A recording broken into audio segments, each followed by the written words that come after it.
Afghanistan. And when is enough enough? There's no good news coming out of the depressing and endless war in Afghanistan. There once seemed to be merit to our incursion there, but that was long ago. Now we're just going through the tragic motions, flailing at this and that, with no real strategy or decent end in sight. The U.S. doesn't seem to win wars anymore.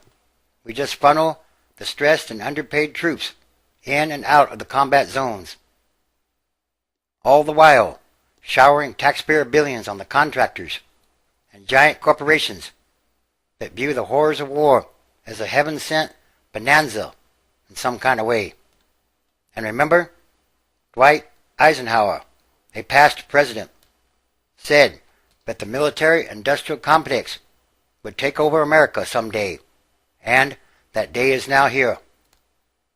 And then there's BP, as we've been told repeatedly recently, is one of the largest suppliers of fuel to the wartime U.S. military. 7 American soldiers were killed in Afghanistan on Monday, but hardly anyone noticed.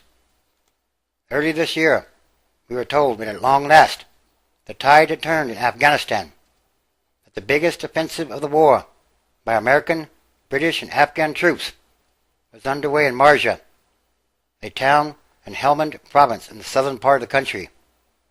The supposed goal, as outlined by General Stanley McChrystal, our senior military commander in Afghanistan, was to rout the Taliban and install a splendid new government that would be responsive to the people. That triumph would soon be followed by another military initiative in the much larger expanse of neighboring Kandahar province. The goal that American planners originally outlined, often in briefings in which reporters agreed not to quote officials by name, emphasized the importance of a military offensive devised to bring all of the populace and Taliban-dominated South under effective control by the end of the summer. That would leave another year to consolidate gains before President Obama's July 2011 deadline to begin withdrawing combat troops. Forget about it. Commanders can't even point to a clear-cut success in Marja. As for Kandahar, no one will even use the word offensive to describe the military operations there.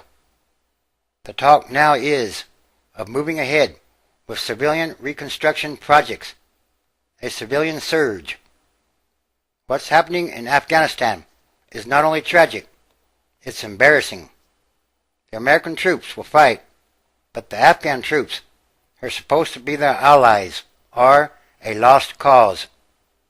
The government of President Hamid Karzai is breathtakingly corrupt and incompetent, and widely unpopular to boot. The erratic Mr. Karzai seems to be giving up hope that the U.S. can prevail in the war, and is making nice with the Taliban. There is no overall game plan, no real strategy or coherent goals to guide the fighting of U.S. forces. It's just a mind-numbing, soul-chilling, body-destroying slog, month after month, year after pointless year. The 18-year-olds fighting and increasingly dying in Afghanistan now were just 9 or 10 when the World Trade Center and Pentagon were attacked in 2001. In other words, perhaps this war has gone on just a little bit too long, and Americans have zoned out on this war. They don't even want to think about it. They don't want their taxes raised to pay for it, even as they say in poll after poll that they are worried about budget deficits, squandering the national treasure.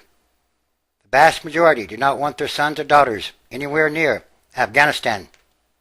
So, why in the world should the small percentage of the population that has volunteered for military service shoulder the entire burden of this hapless, endless effort?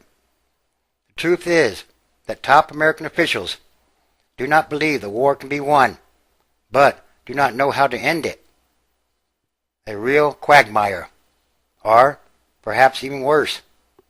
So, we get gibberish about empowering the unempowerable Afghan forces and rebuilding a hopelessly corrupt and incompetent civil society.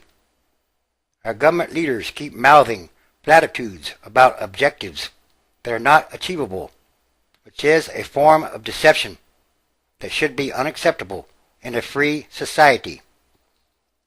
In announcing during a speech at West Point in December that 30,000 additional troops would be sent to Afghanistan, President Obama said, "As your Commander-in-Chief, I owe you a mission that is clearly defined and worthy of your service." That clearly defined mission never materialized. Ultimately, the public is at fault for this catastrophe in Afghanistan, where more than 1,000 troops have now lost their lives.